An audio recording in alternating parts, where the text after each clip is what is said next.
আপনি আমার বই তুমি পারবে পড়েছেন। আচ্ছা, আপনার পরিচয়টা আগে বলুন। আপনি বলুন আপনার পরিচয়।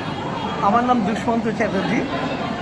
আমি আপনার ভাই বোঝাই।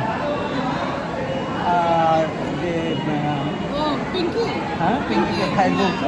যা আমার যা। হ্যাঁ, আপনার জায়ের শিক্ষক আমি।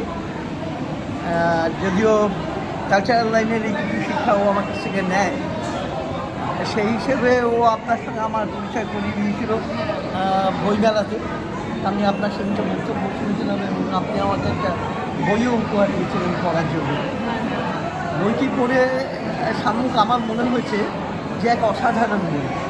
আজকের সমাজ ব্যবস্থাতে এই বইয়ের খুব প্রয়োজনীয়তা আছে এবং প্রত্যেকটি ঘরে আমার মনে হয়, বিশেষ করে মহিলাদের ক্ষেত্রে এই বই পড়া বিশেষভাবে বাঞ্ছনীয়। তারা আপনার কেন মনে হয় যে প্রত্যেক মহিলার পড়া? কারণ তাদের শারীরিক সুস্থতা থাকার জন্য, শারীরিক মানসিক সুস্থ থাকার জন্য এই বইটি প্রয়োজন হচ্ছে পড়ার।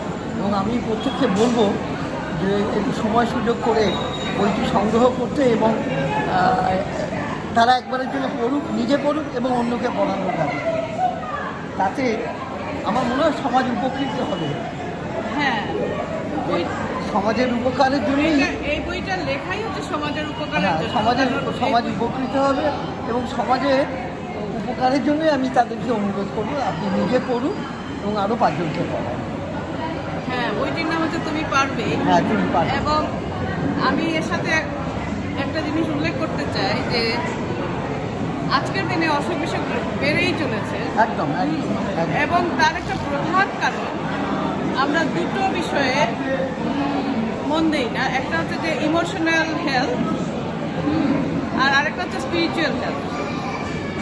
এই দুটি খুবই দরকারি এবং ইমোশনাল হেলথ যদি আমরা গ্রোথ করতে পারি, আমরা যদি ঠিকমতো গ্রোথ করতে পারি তাহলে সব দিক দিয়েই তাহলে আমরা ভালো থাকবো। আমাদের পরিবারকেও আমরা সুস্থ খবর রাখতে হ্যাঁ, এবং আমরা সুস্থ থাকলে আমরা পরিবারকে সুস্থ ন্যাচারালি রাখবো। চাই আমরা সুস্থ থাকলেই পরিবার সুস্থ থাকবে এবং সমাজও তাতে হেল্পফুল হবে। হ্যাঁ। ওই জন্যই আমি বললাম যে বইটি নিজের পড়া প্রয়োজন এবং অন্যকে পড়ানোর প্রয়োজন সমাজের স্বার্থে। সমাজের স্বার্থে এই বইটা লেখাই হচ্ছে সমাজের স্বার্থে। আপনি ভালো থাকবেন। আর কি বলবো, অনেক আপনি অনেক ভালো ধন্যবাদ। থাকবেন। আমার ভালো লেগেছে বইটা, আমারও একটু প্রাপ্তি একটা হঠাৎ আপনার সঙ্গে মেলায় গিয়ে আলাপ হয়ে বইটি পাওয়া আমার কাছেও একটি প্রাপ্তি এবং আমি আশা করবো আপনি ভবিষ্যতে আরও লিখবেন। হ্যাঁ, অবশ্যই।